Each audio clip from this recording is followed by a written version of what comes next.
Bonjour et bienvenue dans Archi-Urbain, l'émission qui vous parle d'architecture et d'urbanisme. Au menu de cette émission, j'ai le plaisir de recevoir Yves Lemens pour poursuivre notre conversation et notre étude sur les logements sociaux. Bonjour Yves. Bonjour Emma. Alors nous allons parler bien évidemment de la SLRB qui est notre partenaire depuis le départ dans cette grande aventure. Quelles sont les missions de la Société du logement de la région Bruxelles-Capitale ? Alors, les missions de la SLRB sont très vastes puisque on peut résumer en deux mots promouvoir le logement social. Mais promouvoir, que veut dire ce mot? C'est tout. En fait, on passe depuis tout ce qui est rénovation, construction, accompagnement social, financement, toutes les missions en fait qui portent sur les personnes mais aussi les briques. De plus en plus, il y a quand même une résistance vis-à-vis du logement social, donc il faut séduire. Et comment peut-on séduire? C'est apporter des nouveaux produits. Alors quand je parle de nouveaux produits, c'est quoi? C'est apporter des écoles, c'est apporter des salles communautaires, c'est apporter des crèches. En fait, tout ce qui fait qu'une ville soit réellement une ville et pas un endroit où on dort, où peut-être on se repose. Non, c'est vraiment l'endroit où on se ressource et on est dans la ville. On comprend la ville et on s'associe à cette ville. Tu as parlé de rénovation parce qu'effectivement, vous avez un patrimoine exceptionnel, on l'a vu dans nos reportages. Il y a également des constructions parce qu'il faut continuer à construire des logements sociaux. C'est facile de trouver du terrain, c'est facile de construire des logements sociaux? Alors, c'est pas facile du tout. C'est vrai qu'aujourd'hui, Bruxelles, on est dans un carcan institutionnel. Il existe des terrains, attention, il ne faut pas se voiler la face. Il existe des terrains, mais il faut aller à la recherche des terrains.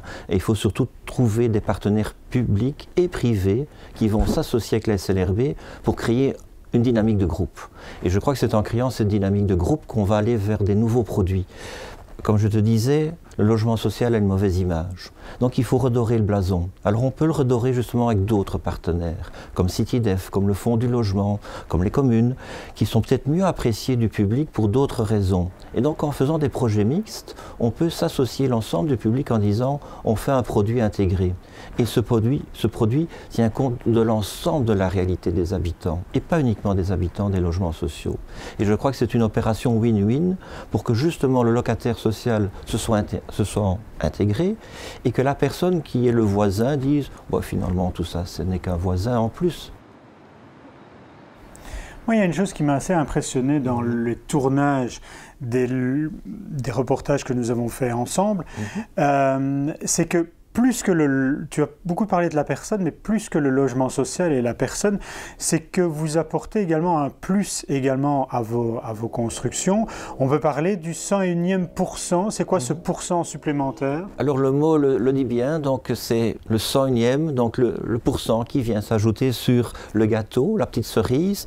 Et qu'est-ce que c'est? En fait, c'est des œuvres d'art, mais aussi des œuvres qui vont tenir compte au niveau paysager de l'ensemble de la cité. Qu'est-ce qu'on a voulu faire? En fait, en 2002, on fait une opération déjà de séduction. Alors, quelle est cette opération de séduction? C'est de dire, on va mettre le logement social au musée. Et donc, on part avec notre matériel, nos maquettes, etc., vers les Beaux-Arts pour faire une magnifique exposition en disant, on va créer la polémique, on va créer le débat, on va peut-être créer une certaine vague de contestation, mais on voulait redonner au logement social ses lettres de noblesse. Et puis on a dit on va faire l'inverse. On est allé au musée, et bien maintenant on va prendre le musée et on va le mettre dans les cités. C'est là qu'est venue l'idée en fait. Voilà.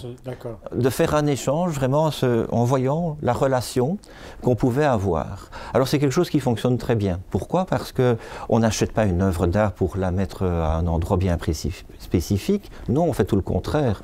On dit à l'auteur, on va travailler avec les habitants, pour les habitants. Et c'est eux qui vont apporter les idées, c'est eux qui vont apporter en fait... Mais c'est toujours une collaboration entre l'artiste et les habitants, quoi qu'il advienne. Je suis rentrée dans le projet via un appel de la SLRB qui proposait plusieurs sites pour concourir pour des sculptures dans l'espace public. Le premier contact, je l'ai tout de suite fait pour faire l'appel à projet. Et ça me semblait assez évident de remettre quelque chose de naturel dans le site ou quelque chose qui avait à voir avec ce site, proprement dit. Et moi, je voyais plutôt des choses de la nature. Je voyais plutôt des sculptures objets, des sculptures jeux, des sculptures que les gens pouvaient s'approprier.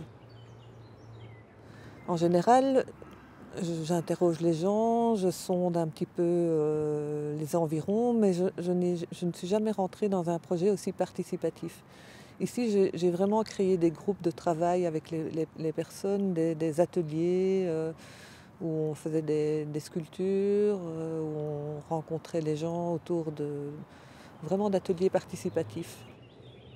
Au début, c'était pas évident, il a fallu trouver des astuces pour attirer les gens et finalement, grâce aux collaborations de la maison de quartier, du site de compostage, donc des institutions qui étaient déjà présentes sur le terrain, j'ai pu créer des groupes, créer des animations. On a fait des ateliers d'écriture dans la maison de quartier, avec le groupe d'alphabétisation. J'ai fait des ateliers comme ça où je me baladais dans l'espace avec du papier, des crayons, je mettais une petite table et voilà, j'attendais que les gens passent et je leur expliquais le projet. Et j'ai beaucoup travaillé sur le terrain. De fil en aiguille, j'étais invitée chez l'un, chez l'autre pour boire le café. On m'apportait, pendant qu'on travaillait, l'apéro. Enfin, c'était vraiment devenu très convivial, quoi. Il y a quelques pierres avec de la feuille d'or, parce que pour moi, la feuille d'or, c'est important de pouvoir restituer la feuille d'or à monsieur tout le monde, aux particuliers qui se promènent dans le parc. Parce qu'on a tellement vu de feuilles d'or dans les églises, dans les palais. Moi, j'avais envie de la remettre dans la rue. Et puis la feuille d'or, ça a un côté aussi qui permet à la lumière de s'accrocher et de vibrer. La feuille d'or vibre à chaque lumière d'une manière différente. Donc on peut voir une pierre à 3 heures de l'après-midi, une à 5 heures du soir. Il va se passer quelque chose de différent. La pierre va prendre un volume différent. Et ça, c'est aussi gai, c'est quand quelque chose n'est pas figé. Et la feuille d'or permet vraiment cette espèce d'intemporalité de la pièce.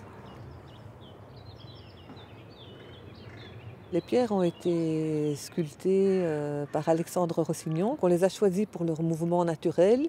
Et il a accentué ce mouvement naturel pour qu'elles soient généreuses, qu'elles nous appellent à s'asseoir, à les caresser, à se vautrer dedans ou à accueillir les mots, des pierres à mots, le plan de la pierre à jeu qui se trouve dans la plaine de jeu. Parce que là, on a fait une pierre où il y a le plan où se trouvent toutes les pierres et qui permettent aussi de faire un jeu de piste, de faire un jeu d'orientation. Ce qui est important, c'est que ce chemin de cailloux soit aussi ludique. Pour moi, ce qui était important aussi, c'était expliquer que l'art, c'était une manière de voir les choses, de la démocratie. C'était là où les artistes peuvent encore s'exprimer, il y a une certaine démocratie. Là où on ne peut plus s'exprimer en tant qu'artiste, il n'y a plus cette démocratie. Et ça, c'est important, c'est un peu un des messages du chemin des cailloux. Il y a un bac collectif.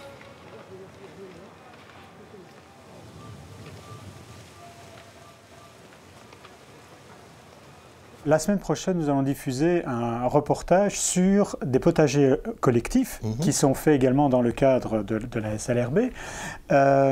Et là, lors du tournage, nous, on a ressenti énormément d'émotions parce qu'on a rencontré ces gens qui travaillent la terre, etc. C'est encore un autre aspect de la SLRB. On parle de la construction de logements, de la rénovation de logements, on parle de l'humain, et là, dans les potagers, on est vraiment dans l'humain, on est dans la terre. On a parlé d'art aujourd'hui. Ces potagers, la cohésion sociale, parce que les potagers vont avec un ensemble plus global que l'on va appeler cohésion sociale, c'est une des missions également, c'est important aussi. Je crois que c'est fondamental à l'heure d'aujourd'hui. Donc le potager rejoint l'art. Qu'on le veuille ou non, c'est vrai que quelqu'un qui aime la sculpture va mettre les mains dans la terre. Il va créer quelque chose où il va prendre la pierre, où il va prendre son pinceau. Donc il y aura toujours une relation avec le minéral ou avec tout ce qui est la nature. Le jardin va plus loin. C'est vrai que là, on est dans quelque chose où il y a aussi production, mais il y a aussi convivialité.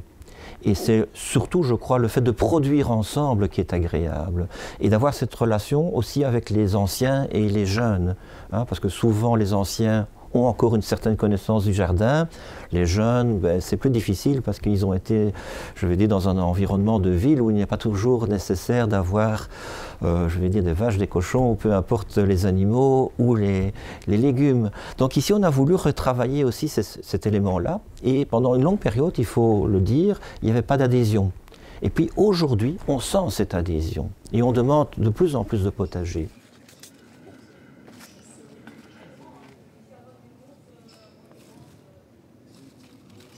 Ma maman, en fait, a plus de 70 ans, elle ne sort pas, elle ne sort quasi pas, à part pour faire les courses.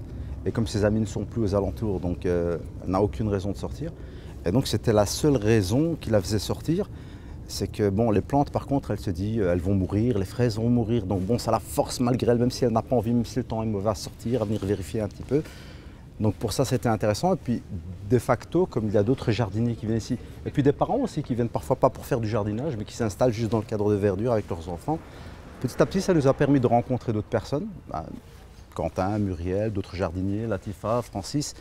Et en fait, ça nous a très vite permis d'avoir un petit microcosme, quelques personnes qu'on connaissait. Et ça a vraiment fait la différence. Eh bien Yves, ces potagers, on les verra la semaine prochaine. D'ici là, c'est déjà la fin de cette émission. Donc on va te remercier, on va vous remercier également pour votre fidélité. On se retrouve bien vite sur BX1 pour une nouvelle émission d'Archi Urbain. D'ici là, n'hésitez pas à voir et revoir cette émission comme toutes les autres sur www.archiurbain.be. Merci beaucoup. Voilà, merci, au revoir à tous.